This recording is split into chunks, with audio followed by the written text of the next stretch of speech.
So first of all, thanks for coming out, everybody. I think this is a really interesting one. This is a little different than what we usually do because we're usually trying to build skills. But this is a really interesting opportunity because Jean-Jacques was a student like you guys, except he was getting a PhD. No, he came as a Sloan Fellow. Do we have Sloan Fellows here? Okay, so we have Sloan Fellows. So I'm sorry, so if we have Sloan Fellows, you're going to have to use small words and short sentences. I'm just joking, all right? But this time to be acted. yeah. He's learning. Slowly. So, but this is a really interesting one because Jean-Jacques went back and he spent hours and hours digging through the archives, finding stuff, and doing interviews, and doing pretty rigorous research on what makes MIT unique. For those of you who don't know, there was a study done about the impact of MIT entrepreneurship. And while we might not be the greatest, school in a lot of areas, like if you want to, consumer fashion or things like that, this is not, I hate to tell you, this isn't the best place. But as far as entrepreneurship goes, the history is vibrant and rich. And the question is, why is that? And you'd like to think there was some intentional way to do it, but it didn't happen that way, did it? Okay, so let's jump into it, Jean-Jacques. Actually, we should start with your background. Tell people your background. Well, do you need a microphone, or will you speak loud? Well, tell me if you don't hear me. I don't have a very powerful voice, but I'll try. So I'm from Belgium, and as Bill said, my wife is Spaniard, so I have links to Spain as well and to Italy. My background is I started my career in the financial service industry in asset management. Then I did a PhD, so I worked in academia for a while. And in the last 25 years, more or less, I've been a venture investor, early stage venture investor. And in the last 10 years, I've developed a philanthropic activity focused on two themes. One is entrepreneurship education, and the other one is aging, in which we support innovative solutions to problems related to aging, which is a growing phenomenon. Don't need to tell me about it. Don't need to tell me about it. So let's jump into it, and please feel free to stand up or say if you have something. Looking back at it now, what was the design point, whether it was intentional or unintentional, from the very beginning, that made MIT so much more, and I'm going to use Harvard as a foil here because it's right down the road. What made MIT so much more entrepreneurial than Harvard? Well, my conclusion is that it boils down to the MIT culture. Of course, it can sound as like a cheap answer, and actually, during the years I spent on campus, I was a little bit frustrated by the narrative I heard from professors or the president or important people at MIT who said, well, entrepreneurship is strong here because it's in our DNA or it's in our culture. And I thought, well, once you've said that, you don't know much more, really. And with this book project, one of my motivations was to go a little bit further, see, well, what's in this culture that supports entrepreneurship or makes people have more entrepreneurial mindset. So, to answer Bill's question, it's the culture. But specifically, my argument is that there are elements of this culture that fit very well with necessities, with things that are required in entrepreneurship. For instance, excellence. Obviously, excellence is a core value at MIT. but it's critical in entrepreneurship as well. We see that there is a high percentage of startups that fail because excellence is required, and for other many reasons, of course. And I think, parenthesis here, I think today I'm afraid that in the world, not specifically here, entrepreneurship is a little bit, perhaps has become too fashionable, a bit romanticized. There is so much money going into this space that it's probably a lot of people think they're entrepreneurs, but they don't have what it takes. Same with investors, by the way. So excellence. So the requirement for excellence at MIT prepare well people to step into entrepreneurship later on. As you know, we also at MIT have this strong tradition of problem solving.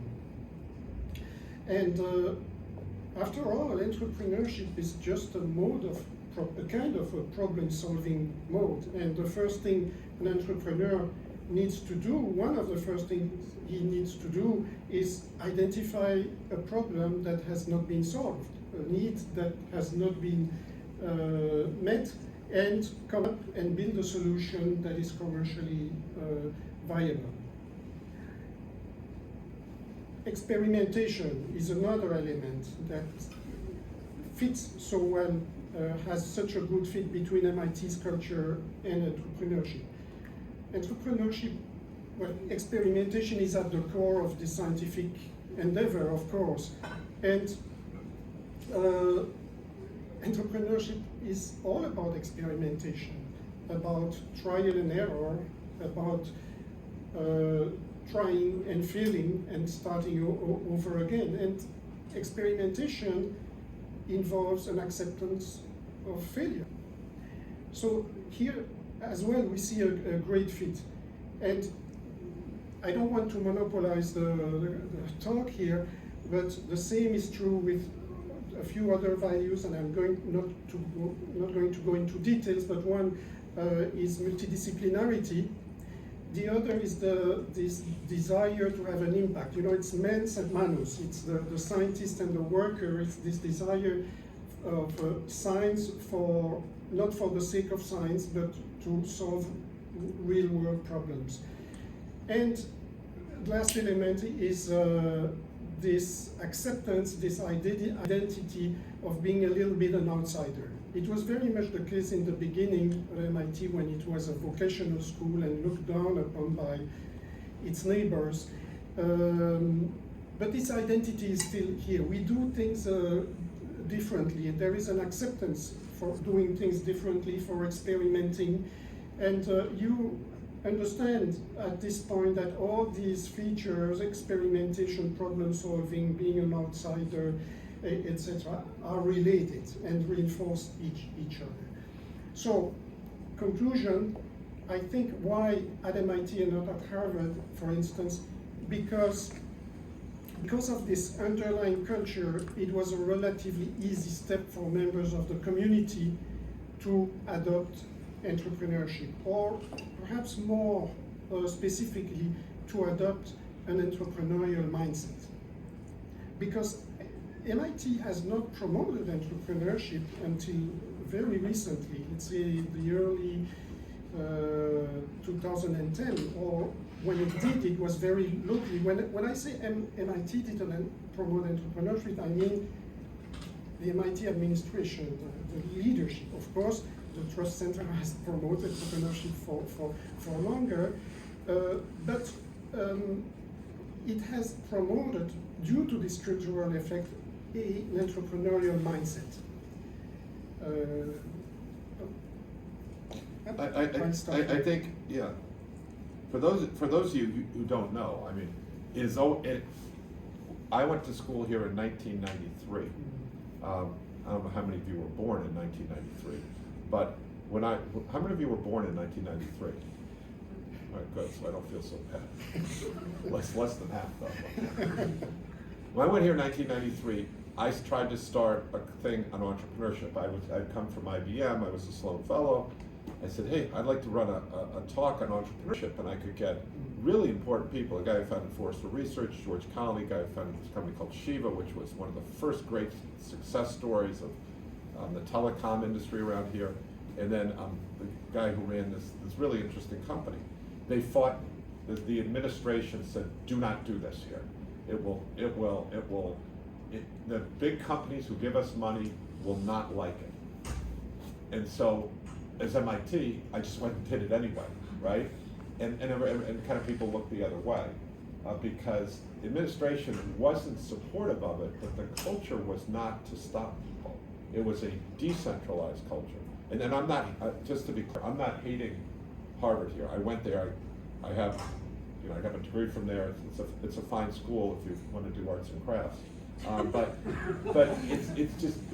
it's much different. It's a tops down as opposed to this bottoms up, let 1,000 flowers bloom. And I remember Susan said it was, she said it was like, there's different types of gardens. She said it wasn't like a French garden, like everything's right. It wasn't like even an English garden. It was more like a messy garden with all these things, but beautiful flowers pop up all the time. But to me, this does go back to the DNA. I mean, you said, no, it doesn't. DNA is kind of an easy answer. But the moment we started and we said, it's mens et manus as opposed to veritas, I would argue that it was in the DNA. We were wired to do that. Yeah, that's my argument. Oh, yes. Yeah. So the culture is set. Now, I hope that other places can, but for those of you, I don't know, who went under different types of schools, Harvard was set up, again, I'm not hating on Harvard, was set up for the clergy to train clergy. This was the upper class. This was the upper class, and the upper class could get it into it. When MIT was set up, it's literally a steel worker and a philosopher with the, actually they're not looking at each other. But it was to solve the world's greatest challenges, and it was for the immigrants and immigrants' kids. And still to this day, I don't know if you know this, there's no legacy at MIT. Like, if you expect your kids to get in, they're not going to get in. They're not. Well, no, I shouldn't say that. They're only going to. If you're someone whose name might rhyme with Kushner, and you give $5 million and you expect your kid to get in, they're not going to get into MIT. Like, that's not the way things work here. Whereas other places, there's legacy where you get the kids in. MIT has been, it's the numbers. And I know people on board of MIT whose kids did not get into MIT. I do too. Yeah. So all right, so we're in agreement on that. I think this being an outsider is really important. What were the... Because, by the way, if Yeah. I may... It's your talk. Of course you can do anything you want. Because also about outsider, there is also this correspondence. You know, it's strong value or characteristic of the culture, but an entrepreneur is by definition an outsider. Yeah. Right? So MIT members of the MIT community felt easily at ease being outsider, being an outsider as an entrepreneur. Because what does an entrepreneur do? He tries to unseat the incumbents, comes up with new solutions, hacks, disrupt, etc. But it's tough to be an outsider. It's more fun. Yes. It's more fun to be a part of it. One thing I want to, and I want to get back to the question of places like Venezuela and Spain, what can they learn from your book? But one of the most interesting things in this, for those of you, when you read it, is this thing called the RAD Lab. How many of you have heard of the RAD Lab? This is crazy. And there's like signs for it over in the Stata Center. If you go to the far side of the Stata Center, look at this thing called the RAD Lab. And there's books about it. But do you want to talk about it, Jean-Jacques? Because it is truly MIT. Yes. So the RAD Lab dates from the World War II period. World War II period was a transforming time for MIT, because MIT got a lot of money from the Defense Department to develop the technologies behind the weapons that would win the war and did win the war. For instance, the Rad Lab developed the radar, which was absolutely critical and key in winning the war. There's a saying, by the way, that people don't know, but the Rad Lab won the war. The bomb ended the war. Yeah, yes, exactly. So the Rad Lab was this huge facility where the Stata building sits now, and because they had to put it in place very quickly, it was like, how would you? There were wires sticking out of the wall. There were wires sticking out of the wall. Wooden construction made of wood and very unelegant. And by the way, yes, and so engineers, scientists, physicists worked there for years, rushing to come out with the technologies that would win the war. And it was also transformative because the pressure of the circumstance forced the scientists and the engineers to work together, and people of various disciplines to collaborate. And that really impacted the way research would be conducted years later, decades later, up until today at MIT, with lots of multidisciplinarity. Multidisciplinarity that we see nowadays, for instance, with the convergence of biology and IT, biology and engineering, and etc.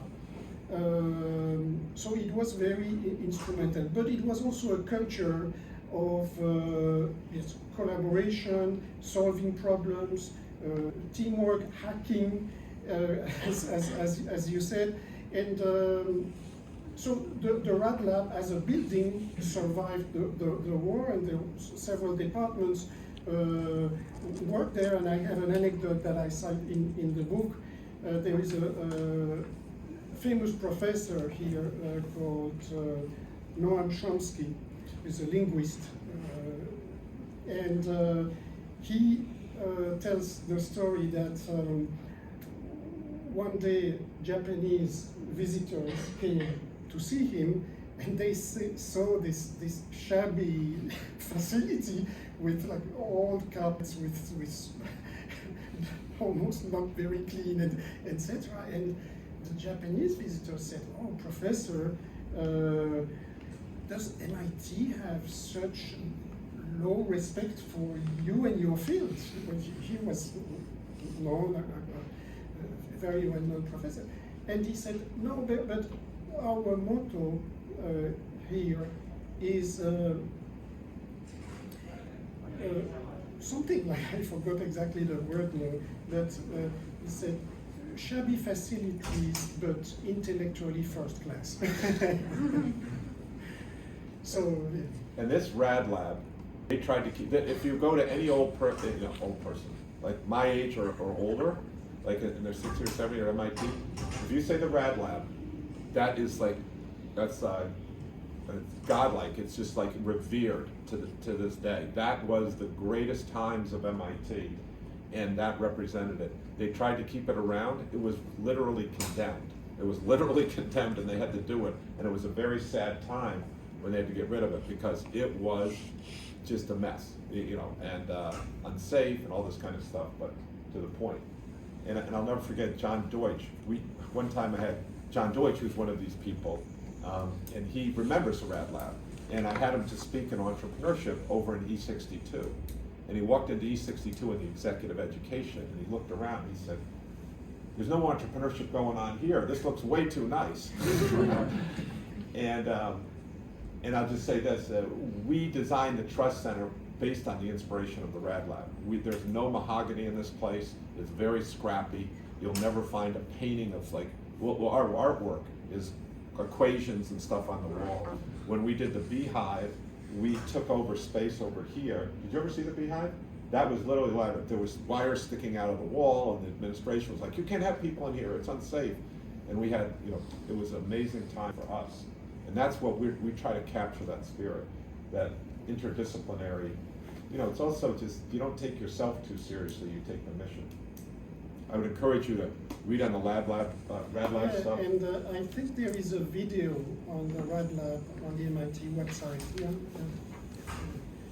Yes, Bob Buderi wrote a whole book on it. Yes. The Yeah. legend says that when scientists or engineers had a new idea for a project to pursue, they just made a hole in the wall to join their offices to collaborate more easily. So that was the kind of culture.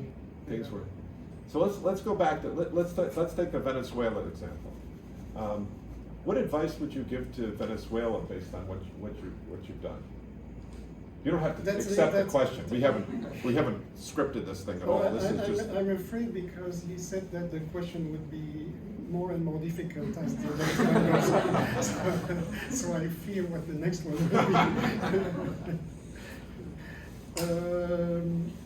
Well, let's start with Spain. You know Spain. What advice did you get out of this book that you would go back and say, this is what we should do in Spain? Not that they'll listen to you, but if, No. if you were became the head of entrepreneurship in Spain, well, you could wave your magic wand, what would you do? Yeah. As I was listening to your introductions, many among you said, I'm interested in entrepreneurship, or I'm very interested in entrepreneurship, or I want to learn about entrepreneurship. And this is something relatively new if we think in terms of like 10 to 20 years time horizon. During Bill's tenure here, first tenure as a student, there wasn't so much interest in entrepreneurship in terms of firm formation. What I want to stress is that since I would say the mid to late 2000s, there has been a major change. Entrepreneurship has become a credible career path for a critical mass of students, of graduates, for the first time. Before, it was a kind of a niche thing. Some people, of course, were interested in starting a venture, but suddenly in the mid-2000s, late 2000s, it became more of a mass phenomenon. Why? I think it's because of the financial crisis. With the financial crisis, large corporations and employers stopped hiring. So the opportunity cost of joining a startup or starting one decreased. But also around this time, there was exciting technology developments that created opportunities for entrepreneurs, for startups, like cloud computing or the mobile telephony, the genome revolution, etc., etc. I'm not trying not to answer the question, but I'd like to stress to stress the fact that entrepreneurship has become a credible career path. And what I would tell the Spanish government or universities is that if their universities don't prepare their students for this entrepreneurial career path, they fail in their mission in preparing their students for the current and future labor market. Not only that, I think they fail to prepare the innovators of tomorrow who we will need to solve the world's big challenges that all know about. So, climate change, energy, the need to feed 9 billion people soon, and health problems, pandemic and others. So I think that would be my message to the Spanish government and to its universities. And I would add a second thing that's related to one comment you made. It's not about training entrepreneurs. It's about training people to develop an entrepreneurial mindset, whether they go into entrepreneurship or into firm formation later on, or they go work in corporations or in government or in other sectors where they can become change agents. Change agents that we need, and often these are the organizations that need most change to be hacked and disrupted. Corporations, government, etc. Sorry. I would just amplify that. I'll come back one second. I just amplify that. If you want to do a startup, great, we'll support you. But startups are kind of like the low-hanging fruit. If we're really going to change society, we're going to have to turn those big companies around to solve these problems, because you can't solve climate change with a balance sheet that's funded by VCs. Like, you just can't. You're going to have to get the utilities involved, who have these multi-trillion-dollar grids. They have these pipelines. They have the ability to look long-term. You see, VCs have a 5 and 10-year horizon. And so I'm looking at you representing all big corporations, but what I should be looking at everyone. Do not feel like you're not being an entrepreneur if you go into government, if you go into academia, if you go into a big corporation. We need those people. We need people in that, as probably worse, even more so than we need startups. It's just what you learn from startups is transferable to it. And I see this all the time from our students. They're like, thanks so much. And Laura Diamond from AB InBev, which this morning is like, what I learned was so valuable. It was so valuable to me, what I'm doing now. So, now were you the one asking about technology transfer? Yeah.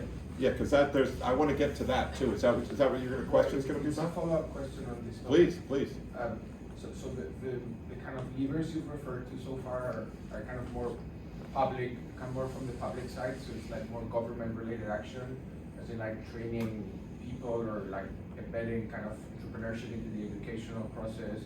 And in Spain, most universities are public anyway, so it's like, it seems like a lot of the effort has to come from the public side. I was wondering if, like, from your experience at MIT, you identified any levers that can be actioned from the private sector or from private initiatives that can help kind of foster more, let's say, academic-related entrepreneurship or entrepreneurship overall in countries like Spain, where there's not much of it yet.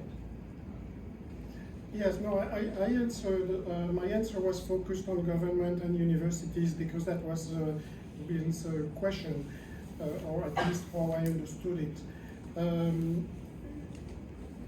Having said that, I'm not too optimistic about the Spanish universities or government going into that direction and making this change. I believe more in a bottom-up kind of change process and revolution, let's say, and in entrepreneurs themselves making the system evolve, whether they are entrepreneurs sensu stricto, is it, or entrepreneurs in corporations or in other types of organizations. Do I answer your question? Or? Yeah. Yeah. It's more kind of bottom up than top down. With regard to, I'm sorry. Can I just add to this? I'm sorry. This to me is a key point. We've had discussions going through this book. This book, to me, is a validation of the bottoms-up approach as opposed to the top-down approach. And that's the whole nature of it. This is, to me, the key insight here. MIT succeeded because it was bottoms-up. When someone above says, I know the ideas, I know who we should invest in, I know what the next market is, they're full of shit. I shouldn't say that. The whole nature of entrepreneurship is you don't know what the next thing is. You've got to continually take in all these imprecise, imperfect signals and process them, and what step do we take and what step do we take? It's the experimentation, it's a multidisciplinary. And that can't come from tops down. And when you see people try to do tops down entrepreneurship, it just fails. And that's... A couple of weeks ago, I gave a talk in Madrid at the Fundación Rafael del Pino, and someone asked me, what would you suggest to the government? What recommendation would you make to the government? What should the government do? And asked the moderator, said, am I allowed to give a provocative reply? And he said yes. So I said, well, my recommendation would be stay away. But do what you are supposed to do. Say, fund basic research, a rule of law, a justice system that works well and is efficient, and things like that. And then entrepreneurs will mushroom. They'll figure it out. Yeah. Which reminds me, in Berlin, for those of you who don't know, Berlin has just turned into this amazing like entrepreneurial hub, and there's no grand architect of it. It was just like there's all this weird stuff, and it's like it's Berlin, and so it takes off. And so what happens is Angela Merkel, they're like, oh, there's also entrepreneurship, and she wants to go meet and have a photo op with them, and so the entrepreneurs say, no, we don't want you here, stay away. And they said, but we want to meet with you. They said, we'll only meet with you under following circumstances. You will not try to get involved.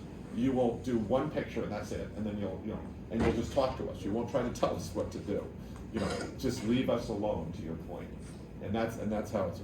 I think the other thing here is we're not going to have enough time for all this, but I want to get into the question of technology coming out of universities. But I'd say the last thing is, French system there's no one here from France.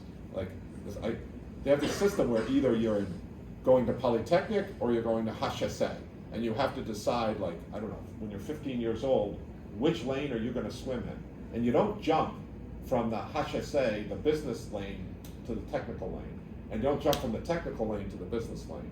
And MIT, it's different, and I think the United States is different. All right. Yes. But you have a whole chapter. I want to get to the tech transfer question. How can we improve getting technology out of universities? Is that the right question? I know Lita Nelson, who is the iconic figure in this field, you and her spent a ton of time. What can we do better to get technology out of universities to the benefit of society? Well, I think Lida Nelson, who used to be the director of the technology licensing office here at MIT for 20 or 30 years, for a long time, she says her motto is impact, not income. In other words, we at the TLO here at MIT, everything we do is to have impact on society, to give back to society in the form of startups that are going to develop technologies and create employment, wealth, innovation, etc. And they have a good track record in doing this. What I see in Europe, including in Spain, is income, no impact. Universities have turned the licensing of their patents to startups into an income-generating activity. They want to make money out of it. And I've had a number of spin-offs get out of universities, and in the last year, I had one in Belgium with a very fantastic medical technology. And so just to give you an example, here MIT, when MIT licenses a patent, typically they ask for 4% of the equity of the startup. In this case, which is typical in Belgium, they ask for 60% of the company, 5% of the sales from day one and forever, and including future products that would have nothing to do with the research conducted at university, 20% of the sub-licenses, and reimbursement of the cost of patenting, etc. So in other words, the company is dead on day one, because especially since they take cash out of startup, when we all know that the most precious thing in a startup, besides the entrepreneurs, is cash. And this is typical in Europe, for instance. And it's a great pity. It's a great pity because lots of startups never go to market, and those who do stay small. Because what's the incentive for the entrepreneur, the founders to kill themselves during 10 years to be employees at the end of the day? 60%, that's unbelievable. All right, questions? Yes, sir. So I'm curious about your impression on who has access to the IP that exists at MIT's TLO office, and what your thoughts are with respect to, should it be a privilege for me as a non-MIT person to work on advancing this IP, or should it just, the barrier to getting access, to even start thinking about working on it, be a lot lower? So I'll give you a little bit of context. Yeah, I'll give you a little bit of context. So before I came to MIT, I was working on a project where I was trying to understand why there's so much intellectual property that essentially collects dust on university shelves. And as from my perspective, even before I did that, I was trying to license something from Duke, and that failed miserably. Part of the reason was it just seemed like a monumental task from someone who's a first-time entrepreneur trying to do something, trying to solve a problem that I thought was important, but it seemed like there's no bridge there. It was a challenging. I can answer this. Yeah. Almost all the other TLOs, MIT was not trying to make money. People set these TLOs up without the backbone to say, we're going to fund it. They said these things will make money for us. And to Jean-Jacques' point, the moment they had to make money, then they're going to try to get as much as they can out of you, and it's a friction. It's not an easy process. MIT helps you. They say, we'll help you get the technology out. But do you think it's sufficient, where the status quo is sufficient? Do you think enough people out there are getting access that they should? No, the technology licensing offices are the barrier. So how do we fix that even at MIT? Like, what do we do? No, at MIT, we're good at it. let me just pat ourselves on the back here, but that's the whole point about Lita Nelson. We don't try to make money off it, do we? We actually end up making money because we let the stuff go out, but no one's there scared that we're going to let something out and not get a big piece of the company. Whereas at other places, they won't let it out unless they can get a big piece of the company. And so we have a class at 1, every people have a class. I'll just say the last question I got from country code 34 says, when are you running for prime minister? That was a joke, everybody. Get your burritos outside. Thank you for coming. Please come up and see Jean-Jacques.